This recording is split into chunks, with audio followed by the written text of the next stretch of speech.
ఏ అక్షిత నేను బాగా చూసుకోవట్లేదా? మీ ఇద్దరు హ్యాపీగా ఉండట్లేదా? ఏ అక్షిత, మనం అలా ఉంటున్నామా? ఏం మాట్లాడుతున్నావు చంటి? నువ్వు అలా అంటే చరణ్ ఏమనుకుంటాడు? మన ఇద్దరి మధ్య అఫెక్షన్ లేదనుకోడు? మరుందంటావా? ఏం మాట్లాడుతున్నావు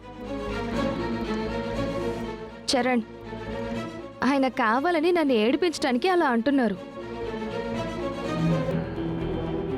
చంటి అంటే నాకు ఎంత ప్రేమో నేను మాటల్లో చెప్పలేను. ఇలానే నన్ను ఏడిపించడానికి అప్పుడప్పుడు మాట్లాడుతూ ఉంటాడు. చూడు చంటి, చరణ్ కాబట్టి నువ్వన్న మాటల్ని సరదాగా తీసుకుంటాడు. అదే బామ్మగారో మావయ్య గారో వింటే నిజం అనుకుని పెద్ద రాద్ధాంతం చేస్తారు కదా. పోనీలే అక్షిత, వాడేదో సరదాగా అంటున్నాడని చెప్తున్నావు కదా, నువ్వెందుకు అంత ఫీల్ అవుతావు?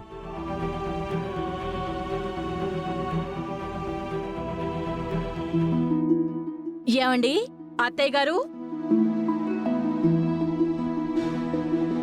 ఏంటి సుమా? ఏమండి ఈ చీరలా ఉంది, బాగుంది కదా? ఏంటి చీరలా ఉందని నన్ను అడుగుతున్నావా? అదేంటండి, మీరు నా భర్త కదా, మిమ్మల్ని కాకపోతే ఇంకెవరిని అడుగుతాను? అంటే ఇప్పటి వరకు ఎప్పుడూ ఏం అడగలేదు కదమ్మా. నువ్వు చెప్పడం వాడు వినడమే కదా. వాడు చెప్పడం ఎప్పుడూ లేదు కదా. ముందు చీర ఎలా ఉందో చెప్పమంటుంటే. చీర బానే ఉంది గాని ఈ హడావిడేంటి సుమా? ఇవాళ నాతో ఇంటర్వ్యూ తీసుకోవడానికి ప్రెస్ వాళ్ళు వస్తున్నారండి. ఓహో, ఏంటి మమ్మీ, నీ ఇంటర్వ్యూ కోసం ప్రెస్ వాళ్ళు వస్తున్నారా? అవును నాన్న, త్వరలో పాలిటిక్స్ లోకి వెళ్ళబోతున్నాను కదా, ఈ నియోజకవర్గానికి కాబోయే ఎమ్మెల్యేని కదా, అందుకే. నమస్తే మేడం.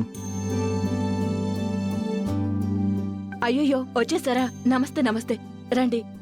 కాఫీలు టీలు ఏమైనా? అవేం వద్దు మేడం, థ్యాంక్ యూ. ఓకే, సరే సరే కూర్చోండి. అలాగే మేడం.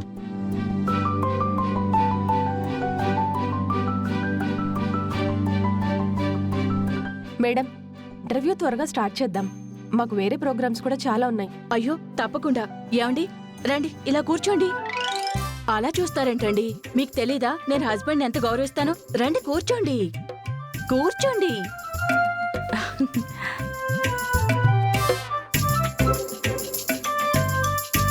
సుమలత గారు, ఇప్పటి వరకు మీరు కాలేజీలు రన్ చేస్తున్న బిజినెస్ ఉమెన్ గానే అందరికీ తెలుసు. కానీ ఎంతో మానవత్వం ఉన్న మనిషి అని చెప్పి మీరు ఇచ్చిన స్టేట్మెంట్ల వల్ల రుజువు చేస్తున్నారు.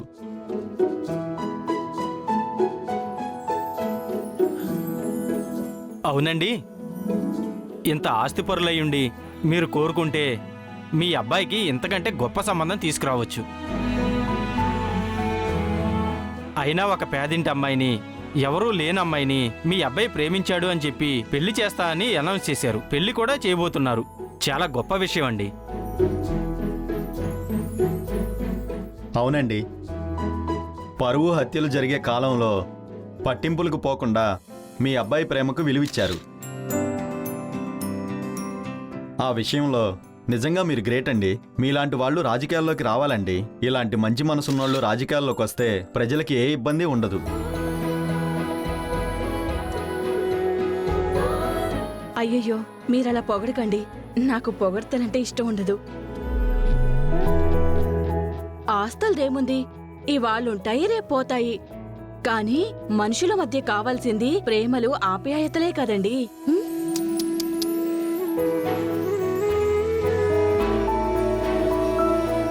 ఏదో మా వాడు అమ్మాయి ప్రేమించుకున్నారు, వాళ్ళ మనసులు కలిశాయి.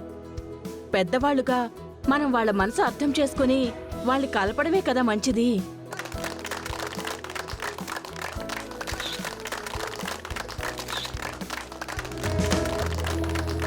ఇదిగోండి, ఇది మాత్రమే కాదు, మా అత్తయ్య గారి గురించి మీరు తెలుసుకోవాల్సింది ఇంకా చాలా ఉంది.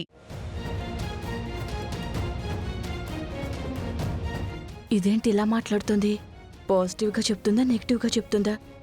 పాజిటివ్గానే చెప్తుందిలే పల్లవి. అవునండి, మా అత్తయ్య గారికి ముగ్గురు కొడుకులు, ముగ్గురు కూతుర్లండి.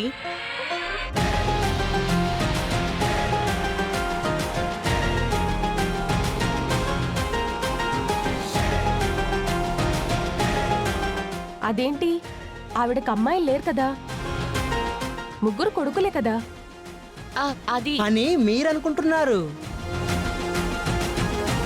కానీ మా మమ్మీ ముగ్గురు కోడళ్ళని కూడా కూతురులాగే చూసుకుంటారు. ఓ మ్, అందుకే మా వదిన ముగ్గురు కూతుర్లు అంది.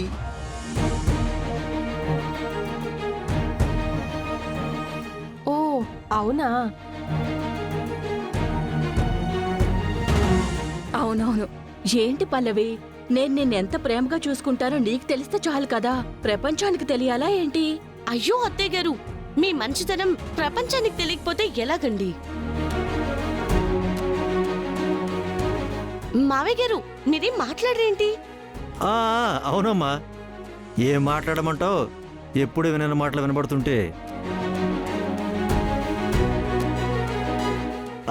అదే అదే, ఎప్పుడు అనుకునే మాటలే కదా, ఇంకా కొత్తగా మాట్లాడడానికి ఏముంది?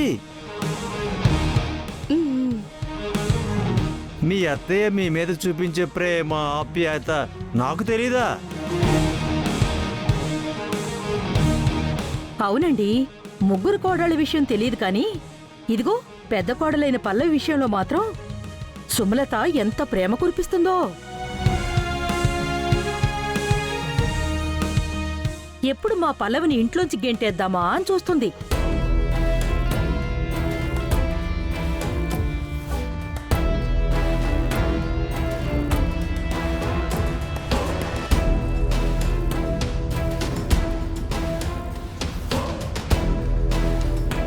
అత్తయ్య గారు, ఎందుకు అరుస్తావు? ఉన్న దగ్గర చెప్తున్నాను. అయ్యో, అదేంటండి, ఇప్పుడేగా కూతురులా చాలా బాగా చూసుకుంటానన్నారు. పెద్ద కోడల్ని గెంటేయాలని ఎందుకు అనుకుంటారు? ఏంటి సుమలత గారు? అయ్యో అయ్యో, మీరు పొరపాటు పడుతున్నారు. బయటికి గెంటేయడం అంటే నీకు నా కొడుక్కి సంబంధం లేదు, నువ్వు నా కోడలుగా పనికిరావు అని గెంటేయడం కాదండి. మరి ఇదిగో మా పెద్ద మనవరాలుందే పల్లవి, ఇది ఇంట్లో ఉండి కుదురుగా ఉంటుందా? ఉండదు. అన్ని పనులు తనే చేస్తానని అన్ని పనులు చేస్తూనే ఉంటుంది.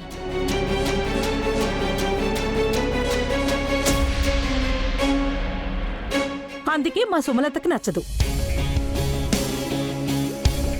నువ్వు కూతురివి కోడల్లాగా పనిచేస్తే నేను ఒప్పుకోను, అంతా నేనే చూసుకుంటాను అంటుంది. అక్కడే వీళ్ళిద్దరికీ గొడవ వస్తుంది.